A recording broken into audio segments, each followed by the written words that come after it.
Hey guys, welcome to my channel. आज हम बात करने वाले हैं हेडेक के बारे में। हेडेक के साइन सिम्टम्स तो आप लोगों को पता होगा, क्योंकि जिसको होता है वो तो थक गया होगा इस डिजीज से। तो आज हम बात करने वाले उसको कैसे रोके और उसको कैसे क्योर करें।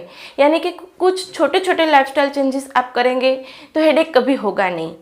और दूसरी बात, रेगुलर मेडिसिन लेंगे तो हमेशा के लिए ख़त्म हो जाएगा। तो चलिए स्टार्ट करते हैं हेडेक के बारे में। तो आइए बात करते हैं हेडेक के रीज़न के बारे में। पहला रीज़न है सेरोटोनिन हार्मोन का डाउन होना।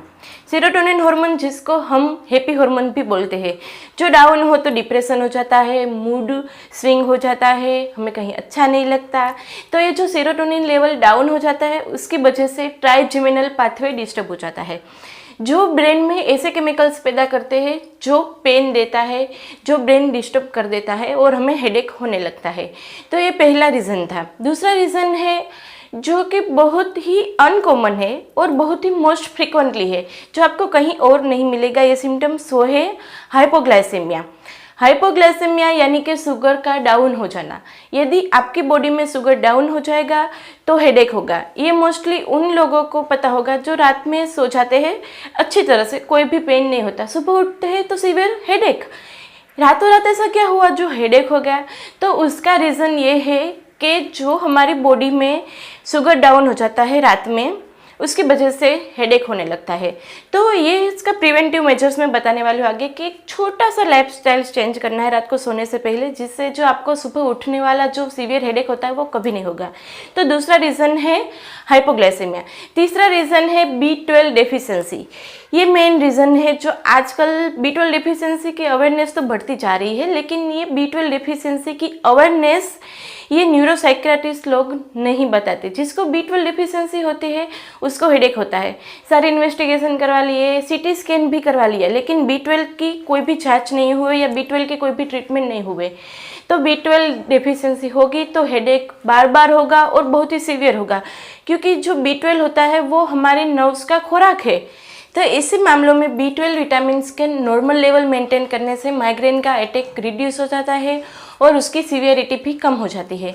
दूसरा रीज़न है हार्मोनल इम्बैलेंस। फीमेल को बिफोर पीरियड या फिर ड्यूरिंग पीरियड जो हेडेक के अटैक्स आते हैं उसमें रीज़न होता है एस्ट्रोजन लेवल ड्रॉप हो जाना।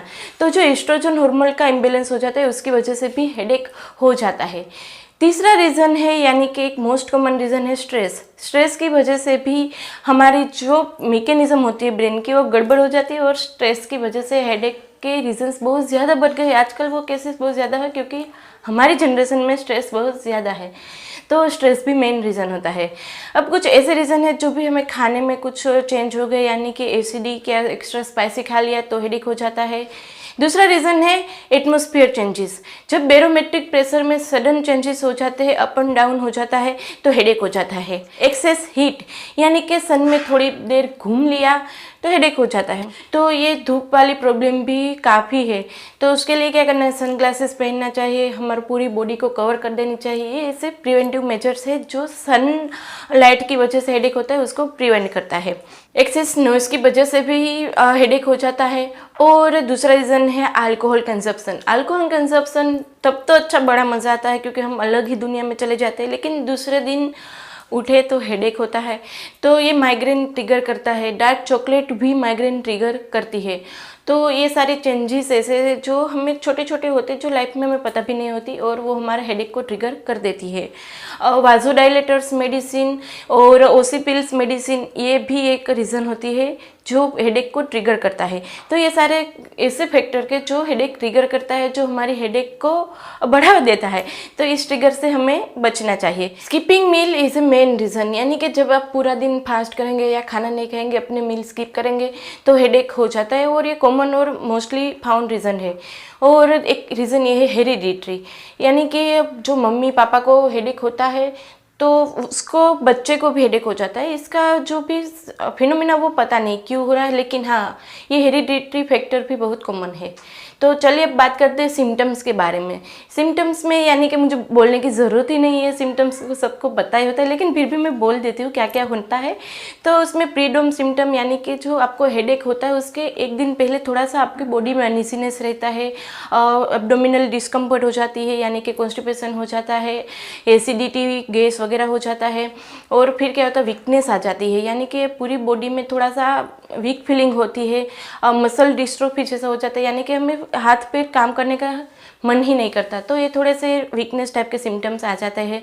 विज़न में भी प्रॉब्लम होने लगती है यानी कि ब्लर विज़न हो जाता है, हमारी आंखों के सामने जैसे मछलियाँ तैर रही हो यानी कि कोई एबनॉर्मल हमें दिखाई देने लगता है जो एक्चुअली में होता नहीं है।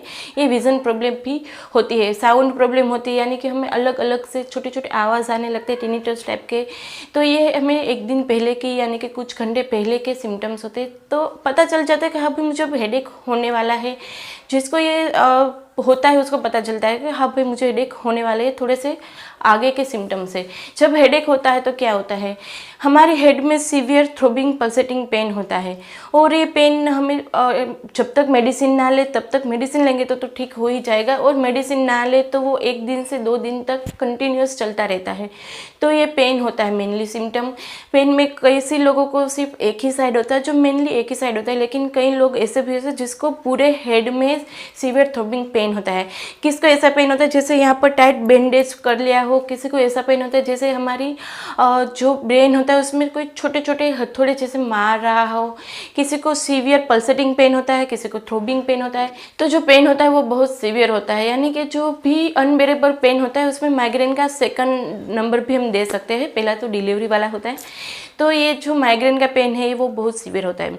उसके साथ साथ हमें नोजिया वोमिटिंग भी होती है जो बहुत ही प्रीडोमिनेंट होती है।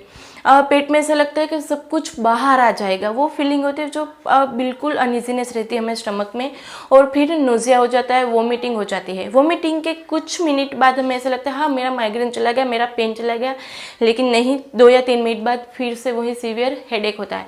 तो नोजिया वोमिटिंग होती है, सीवियर वीकनेस आ जाती है, और ये वीकनेस कई बार फेंटिंग में भी कन्वर्ट हो जाती है यानी कि इतनी वोमिटिंग और पेन होता है कि पर्सन फेंट हो जाता है, बेहोश हो जाता है।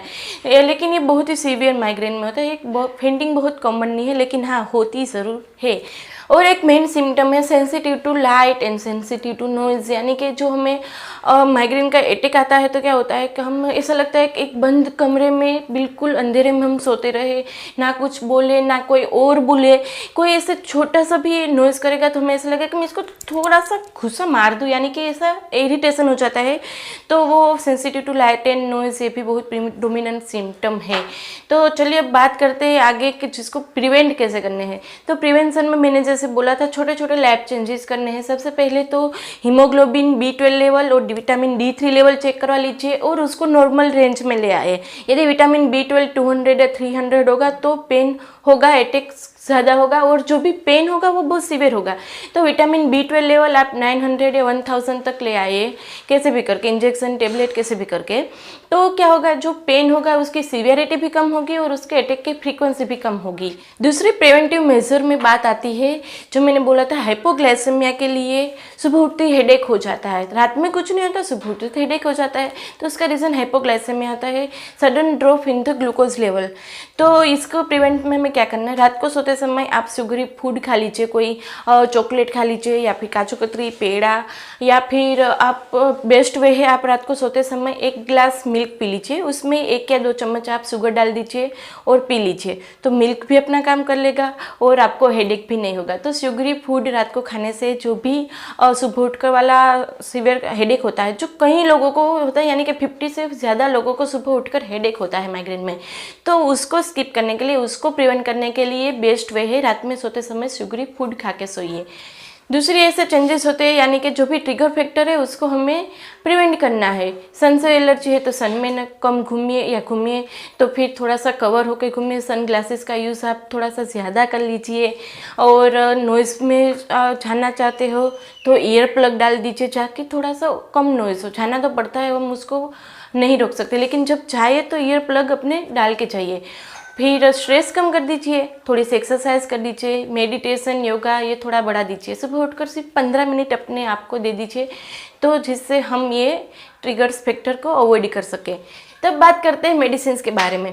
मेडिसिन मैंने इस तरह से डिवाइड कर ली है कि कौन कौन सी मेडिसिन आपको लेनी है। जो माइग्रेन है, अटैक आ रहा है, तो वो 4 मेडिसिन को सबको लेनी है। एक लेफ्ट साइड वाली, एक राइट साइड वाली, क्योंकि अगर कोई लोगों को लेफ्ट साइड होता है हेडेक, कई लोगों को राइट साइड होता है प्रीडोमिनेंट, तो लेफ्ट साइड वाले को अलग लेनी, राइट साइड वाले को अलग लेनी है। और कुछ मेडिसिन ऐसी है जो प्रिसाइज है, यानी कि वो सबको इंक्लूड नहीं होती, तो उसको अपने आप में सिलेक्ट करनी है। यानी कि हार्मोनल इम्बेलेंस के बाद होता है हेडेक, तो कौन सी लेनी है। किसी को ओवर इमोशंस यानी कि एंगर, ग्रीफ, इसके वजह से उसके बाद होता है हेडेक, तो अलग होती है। किसी को साइनोसाइटिस की वजह से होती है तो अलग होती है। तो उसको एक मेडिसिन अपने आप ऐड कर लेनी है, बाकी की 4 मेडिसिन सबको कॉमन है, सबको लेनी है। तो पहले तो वो 4 मेडिसिन वाली बात कर लेते हैं। उसमें पहली मेडिसिन है bio combination number 12। Biochemic combination आता है जिसमें 4 मेडिसिन होती है। वो 4 मेडिसिन ये सारे कोर्स कवर कर लेता है। तो ये बायोकेमिकल कॉम्बिनेशन नंबर 12 लेनी है सबको। दूसरी मेडिसिन है Passiflora mother tincture. Passiflora mother tincture क्या काम करेगा? वो मसल रिलैक्सन है, एंजाइटी सप्रेशन है, यानी कि वो मेंटल लेवल में जो भी गड़बड़ हुई उसको ठीक करेगा, और थोड़ी सी स्लीप डिस्टर्बेंस होगी उसको भी अच्छा कर देगा। तो पैसिफ्लोरा मदर टिंचर 15 ड्रॉप्स दिन में 3 बार लेनी है। तीसरी मेडिसिन है बेलाडोना 30। बेलाडोना क्या काम करेगी? वो एक्यूट पेन को सबसाइड करेगी, जो अनबेरेबल पेन होगा उसको कंट्रोल करेगी। तो तीसरी मेडिसिन है बेलाडोना। और चौथी मेडिसिन है आइरिस वी, आइरिस वर्सिकुलम।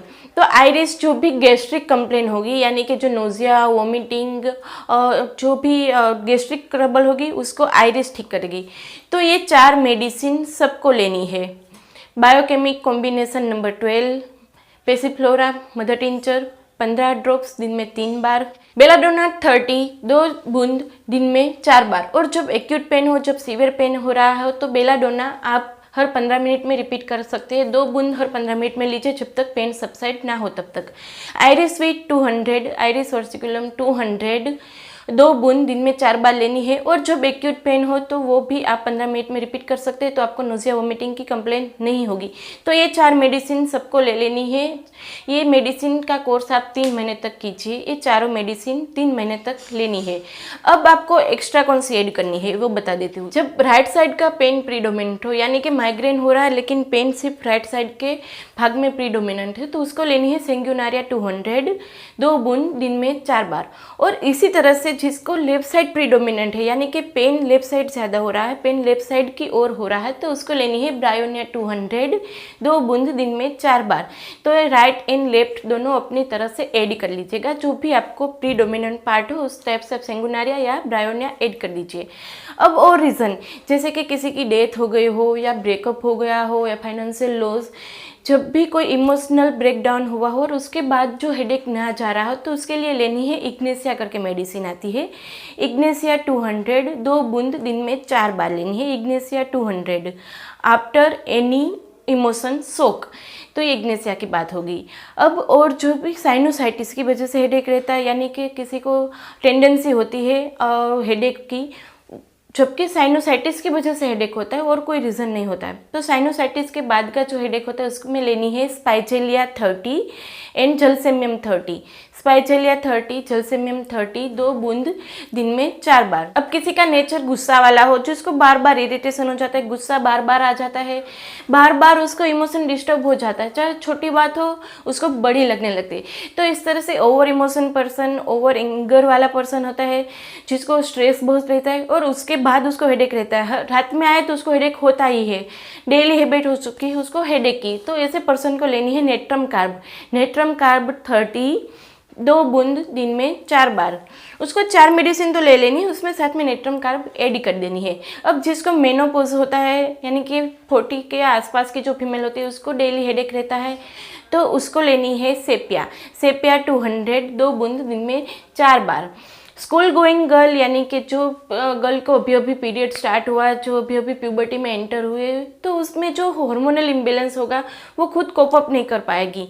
तो जो ऐसे स्कूल गोइंग गर्ल है, जो थोड़ा सा नया नया पीरियड आता है तो थोड़ा सा हेवी फ्लो भी रहता है, और जो भी थोड़ा सा उसको एनीमिया का सिम्टम्स भी आ जाएगा, तो इस तरह से जिसको अभी अभी प्यूबर्टी है, जिसको पहली बार मेंसेस स्टार्ट हुआ है, उसकी मम्मी को मेरी एक एडवाइस है कि उसको साथ में आयरन सिरप भी आप ऐड करवा दीजिए, क्योंकि उसको जो ब्लड लॉस है वो उसकी बॉडी कोप अप नहीं कर पाएगी। तो उसको आयरन सिरप दीजिए सुबह शाम एक और उसको स्टार्ट करवा दीजिए नेट्रम म्यूट 30 2 बूंद दिन में 4 बार। तो जो ये स्कूल गोइंग गर्ल को प्यूबर्टी के टाइम पर जो हेडेक होता है वो नहीं होगा और अच्छे से कोप अप कर पाएगी प्यूबर्टी के साथ वो। तो फ्रेंड्स ये सारे के सारे कॉम्बिनेशंस थे, फिर भी मैंने बहुत अच्छी तरह से एक्सप्लेन किया, फिर भी आपको कोई भी बात समझ में ना आए, कोई भी मेडिसिन में कन्फ्यूज़न हो तो मेडिसिन स्टार्ट ना कीजिए, पहले अपॉइंटमेंट लीजिए, अपनी पूरी हिस्ट्री दीजिए, अपने जो भी सिम्टम्स है, जो भी साइन है, जो भी कन्फ्यूज़न है वो क्लियर कर दीजिए, उसके बाद ये ट्रीटमेंट स्टार्ट कर दीजिएगा। अपॉइंटमेंट लेने के लिए क्या करना है, नीचे व्हाट्सएप नंबर और मेल आईडी दोनों दिया गया है, वहाँ पर जाके आई नीड अपॉइंटमेंट इतना ही कहना है, आगे मेरी टीम आपको गाइड कर देगी। और हाँ फ्रेंड्स, मुझे इंस्टा पे फॉलो करना ना भूले, वहाँ पर अच्छे अच्छे अपडेट्स आते रहेंगे। और मैं सोच रही हूँ कि अभी के लाइव सेशन जो आगे के होंगे वो इंस्टा में करूँगी, तो इंस्टा पर अभी जाके पहले फॉलो कर दीजिए। और जो नए फ्रेंड्स हैं, पहली बार मेरी चैनल पर आए हैं, जो पहली बार मेरा वीडियो देख रहे हैं, वो सब्सक्राइब किए बगैर ना जाए, नीचे सब्सक्राइब वाला बटन दबा दीजिए और साथ में ही बेल आइकन भी प्रेस कर दीजिए, ताकि जब भी मैं ऑनलाइन आए, वो नया वीडियो आए, कुछ भी हो, आपको पहले पता चल सके। और इस वीडियो को लाइक करना ना भूले, ज़्यादा से ज़्यादा लोगों को शेयर कीजिए। माइग्रेन बहुत ही पेनफुल कंडीशन होती है और बहुत ही इरिटेशन होती है, यानी कि थक गया होता है हेडेक की वजह से पर्सन, तो उसको ये शेयर कीजिए ताकि उसको भी रिलीफ मिल सके। तो फ्रेंड्स, आज के लिए बस इतना ही। कुछ और प्रॉब्लम हो तो कमेंट में बता दीजिएगा, अपॉइंटमेंट ले लीजिएगा, हम यहाँ पर आपकी हेल्प करने के लिए ही है, सो डोंट वरी। तब तक के लिए stay healthy, stay happy, bye bye.